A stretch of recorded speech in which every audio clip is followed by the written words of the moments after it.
Hi guys, so today we are going to make a video analysis for our performance task in PE, and let's get this show on the road.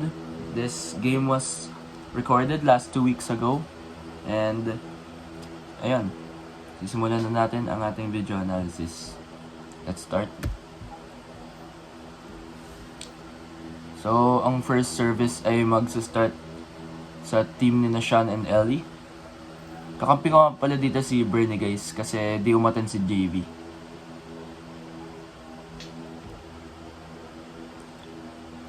Game start, service ni Sean. Salo ni Bernie. Hinampas ni Ellie.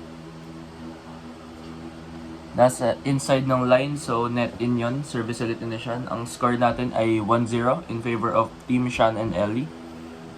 Bawi tayo guys.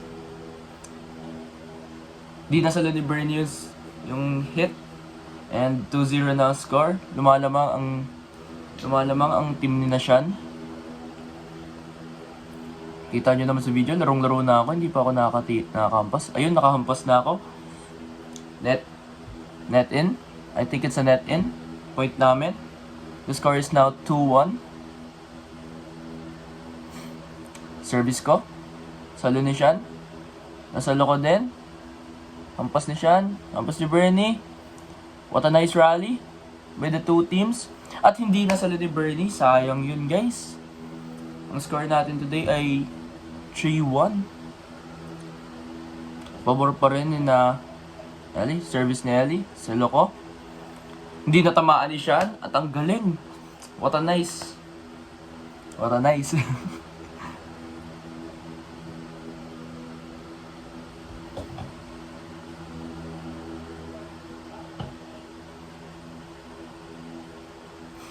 Ang kakagulo na, service na. It's an out. Ang score natin ay 3-2. Ngayon, si Bernie na ang magsa-service. Ayun, wait lang, pause natin doon. That was a service error. So, pag service error, I think, sa pagkakaalam ko, pag service error, no point to both teams. Uulit lang na service yung team na magsa-serve. And yung team namin yon.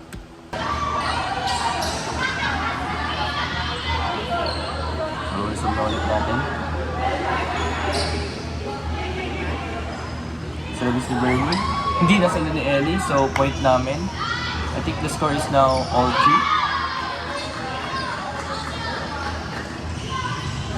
Service ko. Salo ni Sean. What a rally. Ganda ng rally. And hindi na sila ng aming team ni Bernie, so point yun ni Sean. Sila na ulit magsa-service. O nga pala guys, sa badminton, you need to hit it diagonally. And each point, I think there's a rotation that we must follow. Just like in volleyball, di ba may nag-rotate? Dito naman, every point, sa pagkakaalam ko, odd sa left and even sa right. I think tama yun. Okay. So, balik na natin. Let's resume.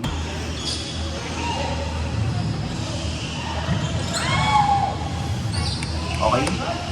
Point namin yung Bernie. Kasi hindi na salo ng team na siya laro pa. I don't know the terms gamit sa badminton. So, pagpasensya nyo na ako guys.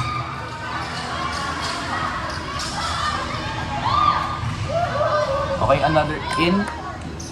Hindi na sila ng team na siya, so kami na ang magsiservice. As you all can see, dapat tayo ay nag-enjoy pa rin habang naglalaro. Hindi ito, it's a competitive sport, pero we must all remember that enjoying the game is very, very important. Service naman ni Bernie. Isa ni Ellie. I think that's an out. Is that an out?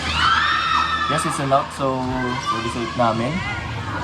Another point sa amin. Kasi hindi na sa main team na Ellie. So naririnig nyo yung teammate namin nag-cheer sa kalaban namin. Okay, yun lang. Napansin ko lang. Resume natin.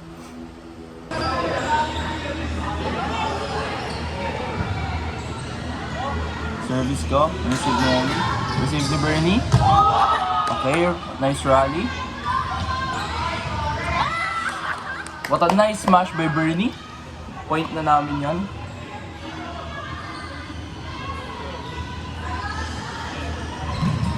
So ako na ulit ang magsiservice. Nasa lunod siya. So yung Bernie, nasa lunod siya. What a nice rally. Okay. So nag-out. Point din na siya. And sila na ang next na magsiservice.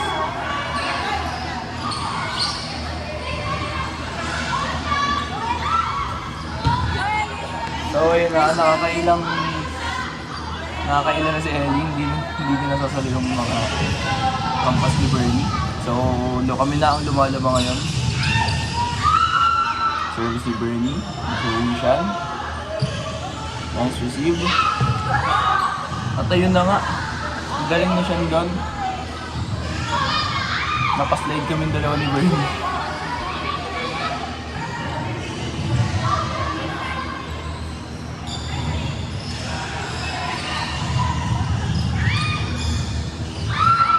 Service.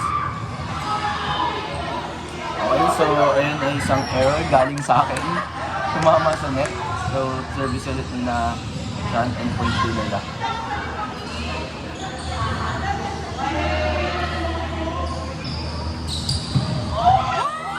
Nice receive.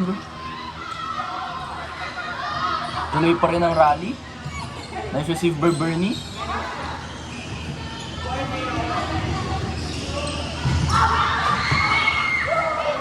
Sayang yun guys. Ang napalakas masyado ang hampas ni Bernie kaya nag-out. Sayang, point na sana namin.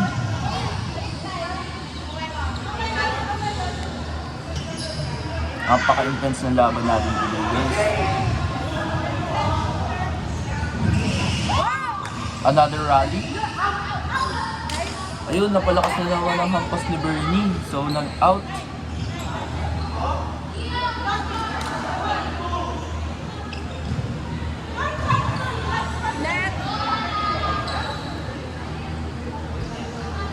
Wait lang. Rewind natin onti yun. I think sabi nila let daw. Hold on.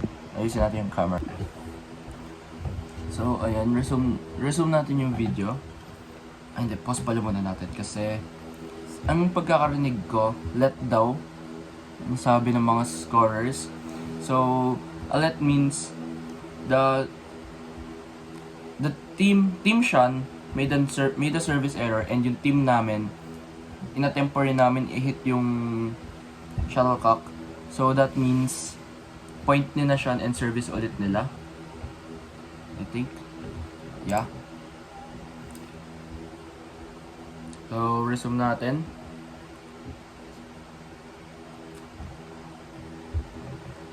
It was a nice receive by me pero napasobra. So, it turned into an out.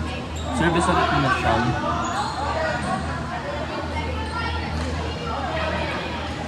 Very, very competitive na ating laro natin today guys.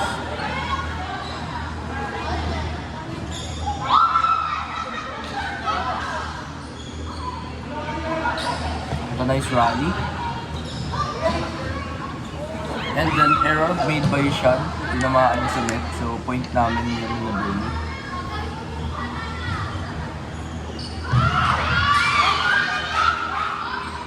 Service ko. Receive pa Ellie. Ayun, napaslide si Ellie. Unfortunately, hindi niya na-receive. But a nice slide though. It was a slide cancel.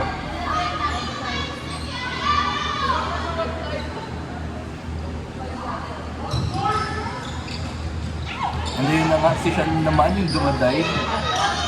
Nice service by Bernie.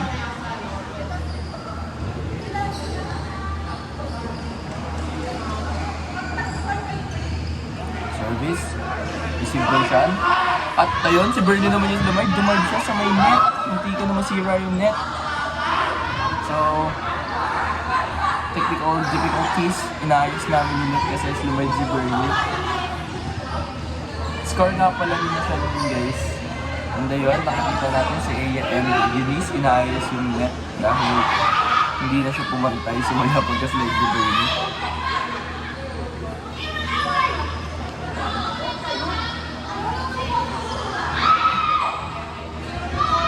guys sa background noise ni na dun sa other team na naglalaro dun sa kabilang side ng court. Masyado silang maingay.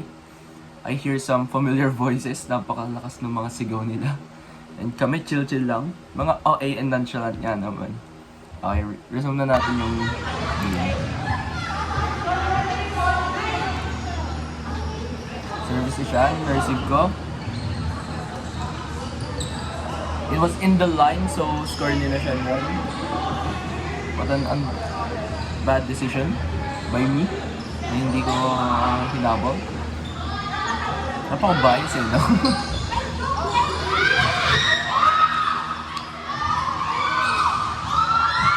Okay.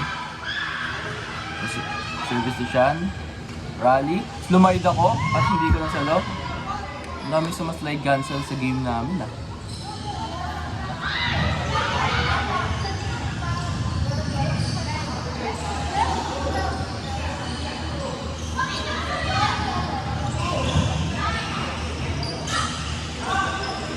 Medyo ang bagal. Service ni Shan. Di na-receive nila. Umislide na naman si Ellie.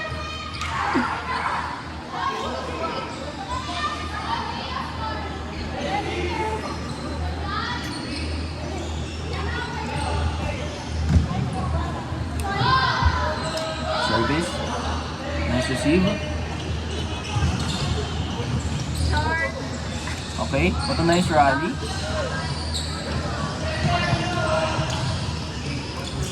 Ayun, nagkakakapas na nga and nanalo. Hindi pa pala panalo. The point namin. Okay, point namin. Hindi pa kami panalo pero point namin.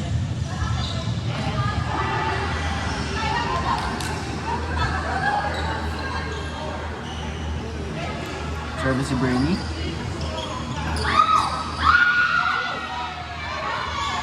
Unfortunately, na-receive man ni Ellie pero hindi lumagpas ng net. So, point namin yon and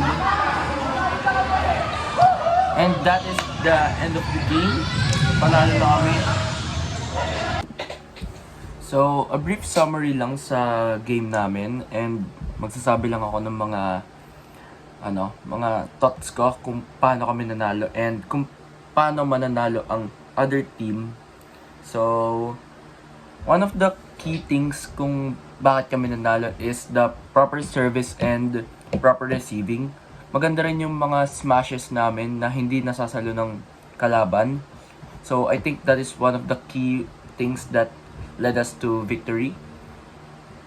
And, ang masasabi ko to the other team, yung key to victory sana nila is proper receiving nga. Yun. And, mga smashes siguro na hindi rin namin masasalo, kagaya ng mga ginagawa nila siya na tactics like mahina yung hampas nila, so napapadive kami straight into the net or napapalakas, so kami talaga napapahabol, ganon. And yun din yung ginagawa namin sa kanila, so labanan ng utak lang talaga ang laro sa badminton. And ano pa ba? So sa analysis ko today is sobrang saya nung game. Sobrang saya niya talaga and very competitive. Maganda yung mga rallies namin kasi makikita niyo sa video na umaangat talaga yung shuttlecock. And marami ang nakaka-receive ng maayos. Pero yun nga, sa other team, kailangan pa nila mag-focus on receiving and smashes para yun yung magle-lead sa kanila to victory. Kagaya nung ginawa namin ni Bernie. And proper communication skills din pala. Yun. So, that is it for my analysis. Thank you all for watching. Have a great day.